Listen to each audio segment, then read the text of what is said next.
चलतु आज बनैबा पियाज पत्र पकुड़ी। पियाज लगैबा पई हमर जो चारा आसीथिला सेथिर मु मुठाए पियाज पत्र काटिकी रखी नेछि।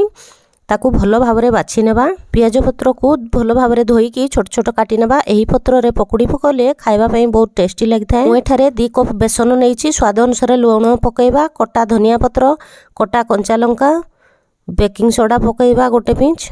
अल्प अल्प पानी देई भल भावरे मिक्स करनेबा। पकुड़ी सॉफ्ट होबा पई बेसन को एमती टिके भल भावरे फेंटी नेबा।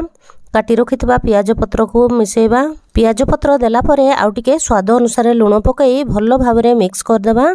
बैटर को बेसी पतला करिवेनी, हाथ रे धरी हेला परी रखिबे। एपटे मु रिफाइन तेल गरम कर नेछि। एबे चलंतु पकुड़ी छाणी नेबा। दी पट अलट पालट करी पकुड़ी लाइट गोल्डन कलर हेला पर्यंत छाणी नेबा। देखंतु हमर पकुड़ी हेई गलानी। एबे ताको बाहर कर नेबा गोटे प्लेट को। एही पकुड़ी चा सहित किंबा टमाटो सॉस सहित आपण खाई परिबे।